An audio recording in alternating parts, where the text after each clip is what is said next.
BJP 2024 में PM Modi को तीसरी बार प्रधानमंत्री बनाने के लिए तैयारियों को धार देने में जुटी हुई है और इसी को लेकर बीजेपी में उम्मीदवारों के चयन पर मंथन किया जा रहा है। सोमवार को पार्टी मुख्यालय में बीजेपी कोर ग्रुप की बैठक हुई।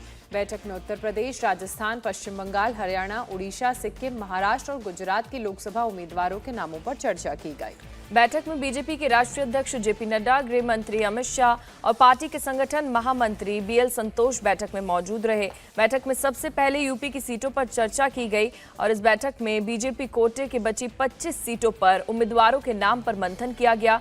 रायबरेली सीट से इस बार पार्टी मेनका गांधी को टिकट दे सकती है। वहीं कैसरगंज सीट से ब्रजभूषण शरण सिंह का टिकट कट सकता है।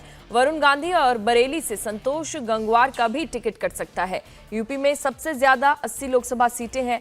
बीजेपी ने प्रदेश की सभी 80 की 80 लोकसभा सीटें जीतने का लक्ष्य रखा है और इसी लक्ष्य को पाने के लिए बीजेपी चुनावी रणनीति तैयार करने से लेकर उम्मीदवारों के चुनाव में कोई भी कोर कसर नहीं छोड़ना चाहती।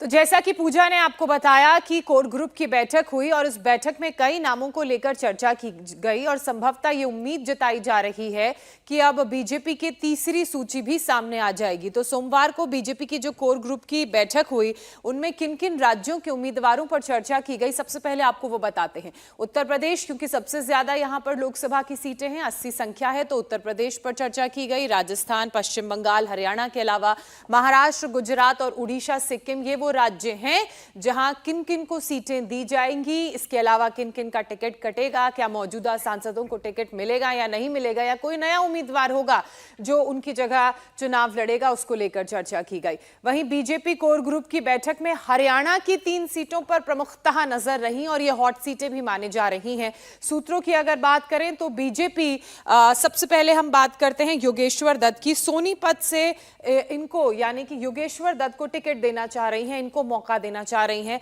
वहीं अगर रोहतक की बात की जाए तो रोहतक की सीट इस बार एक्टर रणदीप हुड्डा को ऑफर की गई है, लेकिन जो जानकारी मिल रही है उसके मुताबिक हुड्डा ने चुनाव लड़ने से इनकार कर दिया है और ऐसे में अगर रणदीप हुड्डा चुनाव नहीं लड़ते हैं तो ये टिकट सीधे सीधे मौजूदा सांसद को दे दी जाएगी। कुरुक्षेत्र की बात करें तो कुरुक्षेत्र से इस बार टिकट मिला है कांग्रेस के पूर्व सांसद नवीन जिंदल की बीवी को, शालू जिंदल। इसके अलावा नवीन जिंदल की बात करें तो कांग्रेस छोड़ बीजेपी का दामन वो थाम चुके हैं।